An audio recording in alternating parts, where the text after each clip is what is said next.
What's the hardest thing about long-range shooting? I think it's dealing with the wind. Gavin Gear here from UltimateReloader.com. This year at the 2019 SHOT Show, I had the honor and the opportunity to sit down with Emil Praslick, a world-renowned wind caller and a member of the Berger Bullets team. I wanted to share that conversation with you. Hey guys, Gavin Gear here from Ultimate Reloader. We're here at SHOT Show 2019 and I'm joined by Emil Praslick. Thank you, Emil, for joining us. Yeah, it's my pleasure. Thank you. Cool. And if you guys don't know Emil, he is a wind call and wind reading expert. And let me tell you, this is something that I want to learn a lot more about. As someone that's fairly new to really getting into the wind call, you know, I've relied on others to make my calls for me in terms of coaching, in terms of teaching. What would you suggest for me as kind of a way to get started in it all? So, you know, my shooting background started, my competitive shooting background was at the United States Army Marksmanship Unit in Fort Benning. So I initially started as a shooter, and then I rotated into the coaching role, and I did that job for about 15 years until I retired from the Army.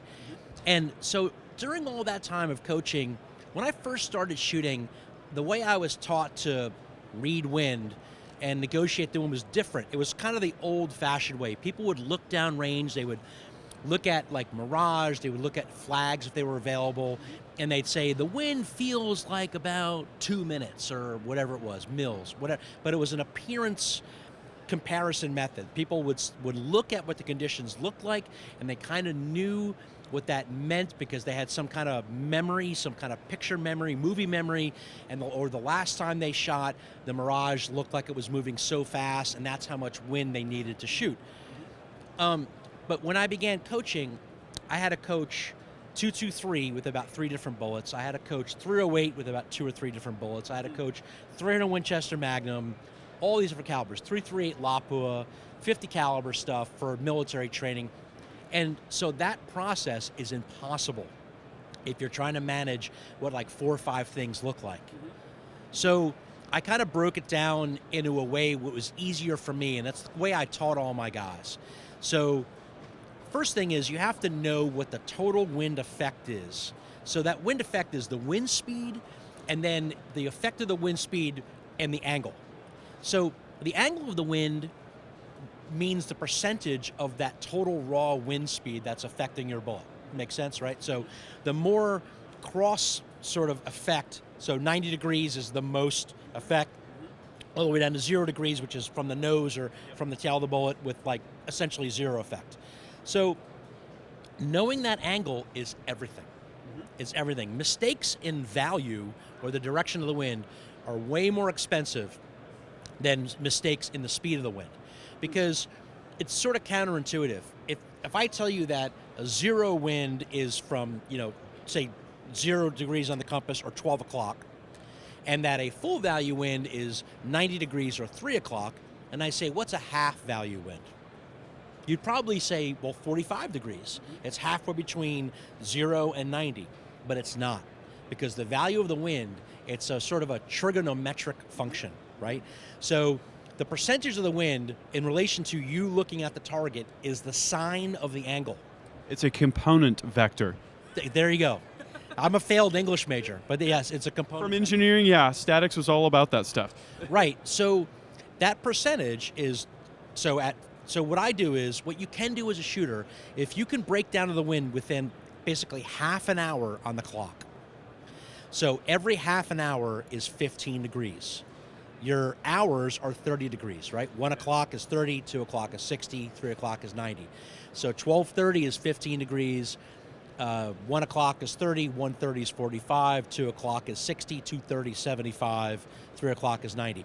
And if you can break down the wind in those 15-degree increments, you are probably going to be within a mile per hour of the true effect of the wind.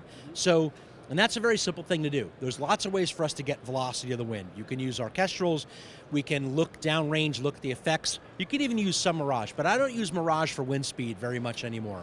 I use Mirage for direction. But I'll get to that in a second. So, you know, in the tactical or the field shooting or the PRS world, you know, the world that I started shooting with, you know, the conventional NRA sort of shooting on a golf course world, we had wind flags. They're great.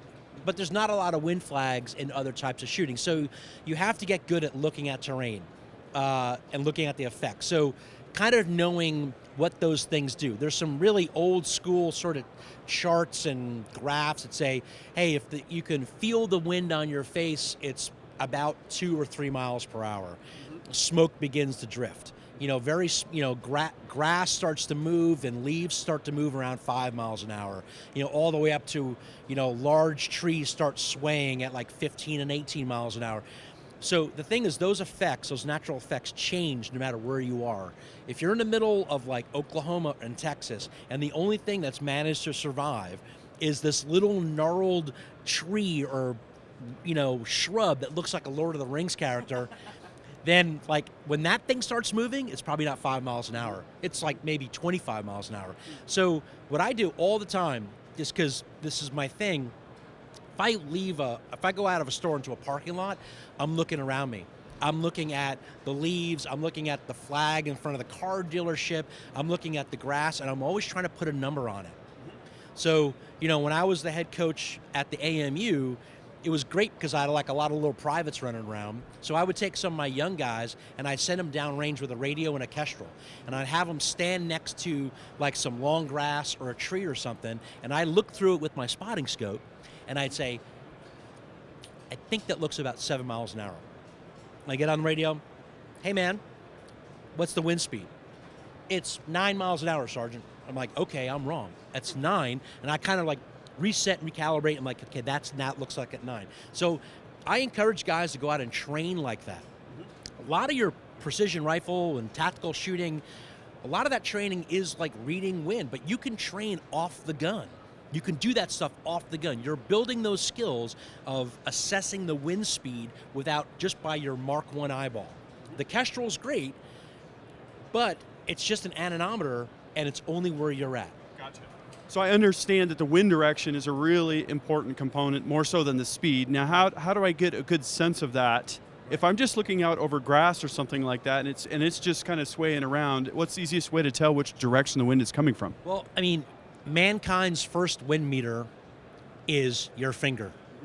So I do it all the time. You lick your finger and you stick it in the air. I swear to God, it works. And whatever side of your finger gets cool, that's the direction of the wind, right? The evaporative property of cooling or something like that. There must be a tactical solution for that costs $600. Thing is, I would recommend you only use your own finger, and it's subject to personal hygiene restrictions and concerns. But the whole throw the grass thing and everything else. But the best way to find the actual direction of the wind is by using binoculars or your spotting scope. So this is like my number one tip technique. I use it all the time. So Mirage. So Mirage is essentially the light refracting through air layers that are different densities to each other because of temperature, right? So that really means we can see the air, right? So we can see that sort of shimmer, and when the wind is blowing left or right, we see the Mirage moving, or we're seeing the air move left or right. So a boil in Mirage is when the wind is coming right at us or right from behind us. Okay. So say we're shooting in this direction here, and I know the wind is coming from somewhere over here, but I can't really pin it down. I'll take my binos or my spotting scope or my rifle scope, and I'll traverse my scope slowly. And so if the wind is coming from this direction, as I traverse into the wind, the Mirage is going to get slower and slower and slower. So it's going to appear that the wind speed is getting less and less. And when I'm looking directly at the Mirage, it's going to be a boil. So that's why I wear like an old school wristwatch. Okay. So I'll like point 12 o'clock at my target, and I'll turn my spotting scope until I see the boil. I look down at my watch. The boil is where it looks kind of like it's going straight up? Right, like what it looks like on the hood of your car, where it's just no apparent movement left to right. You turn and you can do it super fast. Just turn your optics, see the boil, and then, I mean, you can really refine it. A lot of phones now, and even like the Garmin unit that I use on the Applied Ballistics ELR team, the Garmin unit has all the applied ballistic stuff in it, but it also has a compass. So I might like find my boil, set my spotting scope up on a tripod, turn my scope until I have the exact angle where I'm seeing the boil, and then I'll shoot an azimuth at my target. So say my target is at like 0 magnetic, and then I'll turn and it's at like 320 degrees magnetic. That means I have a 60-degree delta in the angle. So that wind is 60 degrees. Now I know, because wind is that sine function from looking at the target, so at 60 degrees, I know that it's an 87% wind. Yeah. So if it's a 10 mile an hour wind, that's 8.7 mile an hour effect, or call it 9. At that point, once I have that information, that's all you need, because that's your ballistic calculator will tell you what 1 mile per hour of wind will do. So what I tell people to do is, the only thing you need to know going out there, besides what's in your head and your eyes and a spotting scope, is know what your bullet is moving in 1 mile per hour wind at distance. So if that you have one thing written on the side of your stock, have your dope written down, and have a 1 mile an hour wind number every, say, 100 meters, yards out to wherever you're going to shoot to. So if say I'm using mils, and at at 600, it's 1 mile an hour is like, say, 0.1 or point. So say it's like 0.1 or something like that for this caliber. Then I know if I measure the wind and it's 8.7 miles an hour, then I need 0.87 mils. Yeah. Right? That makes sense. Yep. So armed with that, and so if there's one thing you need to memorize, is memorize those angles, those percentages every half an hour. So the real sign numbers are 12:30 is a 25% wind, 1 o'clock is a 50% wind, 1:30 is like 0.71, and 2 o'clock is like 0.87, and 2:30 is like 0.96, and then 3 o'clock is 100%. So I simplify that a little bit. So I run 0%. So every half hour I go 0, 25, 50, 75%, 90% at 2 o'clock. And then anything past 2 o'clock I consider 100%. Okay. Right? So that way, the only mistakes I'm making, I'm like 4% off at 1:30. At like 4% off at 2 o'clock, and then from 2 o'clock all the way over, I'm less than like 3%. And you're never going to see that. At the distance we're shooting, the velocities of wind that we're dealing with, you're not going to see 3%, 4% of that total number. It means nothing. So memorize. So for new shooters trying to read the wind, find the direction using a spotting scope.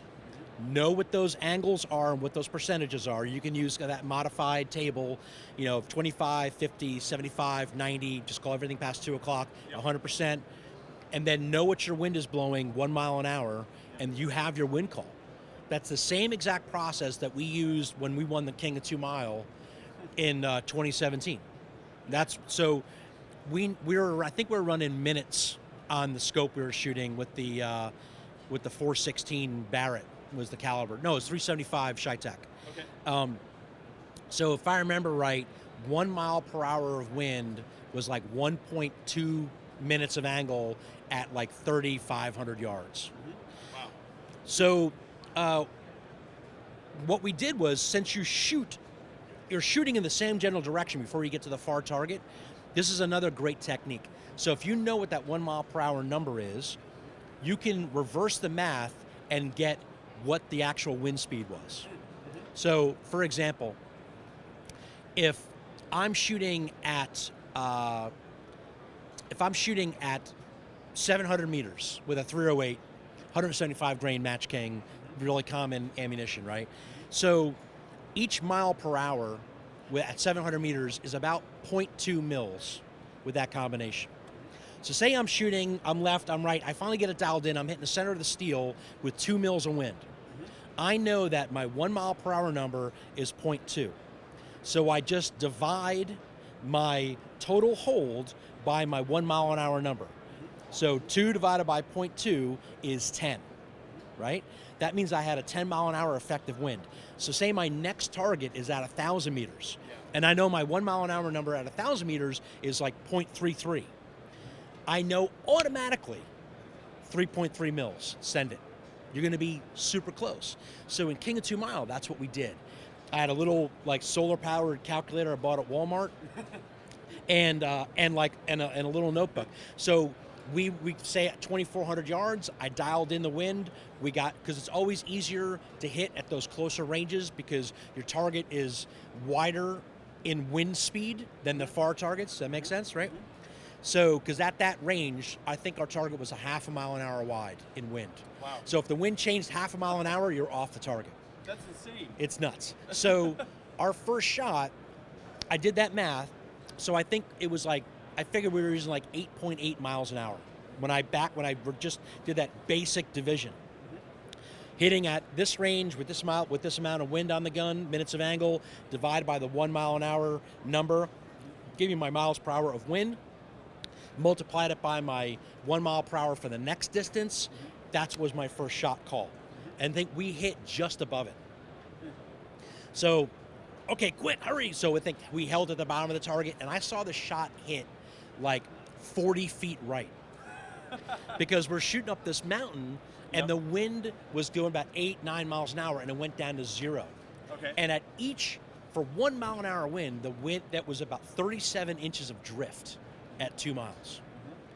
So we're like, holy crap. So, the time is running down. Yeah. So I'm like, it hit way over there. I looked up, I put my spotting scope on some trees and some grass. I didn't see anything moving. I'm like, I still want to leave like 1 mile an hour left on the gun just because I'm scared of shooting with 0 wind. So I told Derek, come 10 minutes left. He's like, looks at him like 10 minutes left. And so we shot and we hit the bottom of the target. Oh, wow. So when stuff like at 2 miles, right? It's like 7-second time of flight. When stuff like that happens, you feel like a genius. Like you just solve for pi. But what I love about what you just described is you're taking something that's incredibly complex and then you're reducing it down to some simple math that you can take with you, you can write down a few numbers, and then you can extrapolate, right? You were taking a near target and you're calculating the wind speed because you knew the angle, and then you're extrapolating it out to a further target. And in the field, you have to have those simple tactics ready to go because everything is happening in the spur of the moment. And in PRS, you're on a 90-second clock on a lot of these stages. You're going to have to shoot 2, 4, 6, 8, or whatever. So in PRS, that technique works really, really well. So like you kind of know, you have kind of an idea about how many miles an hour of effective wind. So if you know that it's about a 4 mile an hour wind out there, you can war game beforehand. You can also figure out how big your target is. If you know how wide, what a 1 mile an hour wind is, say your 1 mile an hour wind is like 0.2 mils, and your target is 0.8 mils wide, that means that that target is 4 miles an hour of wind wide. So if you're centered up, it has to change more than 2 miles an hour each way to miss. So do that homework, and also know if I hold the edge of that target, so if the target's 4 miles an hour wide, I can hold the upwind edge in 4 miles an hour or less wind and hit the target. So you don't have to actually make a really, really specialized wind call. You can say, I think it's between 0 and 4. I know I can hit the target up to 4 miles an hour just by holding the edge. Boom, on to the next target. So that stuff works really, really well. Yeah. So know the percentages, figure out how wide the target is in miles an hour, and then the most important thing is when the guys are communicating, when you're talking to your buddies about wind, don't say I used X amount of wind. Don't say I used 1.6. Don't say I used 7 minutes of angle. That means nothing. That's your bullet. That's your rifle. So say I used 4 miles an hour wind. I used 7 miles an hour wind. Because there's lots of reticles out there now that have these sort of wind hold points on them, right? Where in the reticle itself, it'll say, hey, with this caliber, yada yada, this dot is 5 miles an hour. But if they've done what you said, which is they have that 1 mile per hour wind value, they can just take the miles per hour, calculate what their wind holdover is, and then use the target as a wind dot. So if you know the target's 4 miles an hour of wide at that distance, and it's like 8, hold 2 targets. Nice. Okay, I got one more question that's burning in my mind, and I know this is something that people discuss frequently: near wind versus far wind. So all wind matters. Right? But so the near wind's important because, once that bullet starts moving into a direction, it doesn't self-correct, right? It doesn't like all of a sudden turn and start going back straight towards the target. So the near wind's important at having that as a component. Also, there's a factor called aerodynamic jump, which is like a Brian Litz 100-pound brain thing, but aerodynamic jump happens like literally at the muzzle. So the wind direction at the muzzle could cause some elevation, a different elevation setting.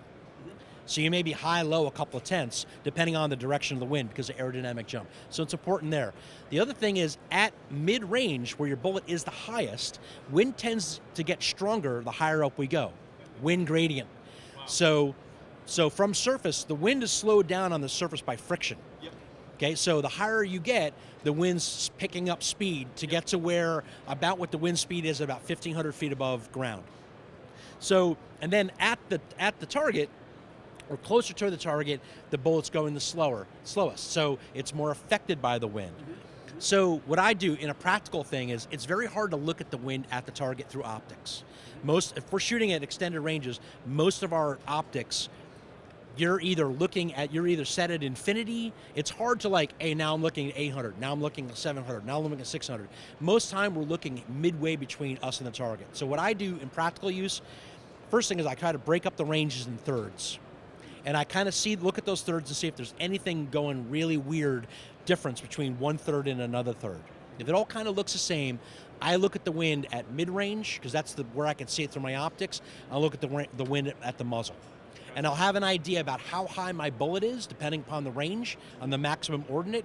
And then I may add a couple of miles an hour to whatever my Kestrel says, because I'm saying, look, for about a third of the trajectory, my bullet might be 20 feet in the air. And I'm measuring the wind, it's like 6 feet above the air. I learned a ton talking with Emil Praslick at the SHOT Show this year, and since then I've competed in a PRS match where I used some of those fundamentals that Emil talked about, specifically reading mirage direction and creating a 1 mile per hour wind offset and using multipliers for wind speed. I still have a ton to learn, but I feel like I'm pointed in the right direction. If you liked this video, please give it a thumbs up and don't forget to subscribe with notifications. I've got a lot more great long-range shooting content coming up. Until next time, happy shooting and happy reloading.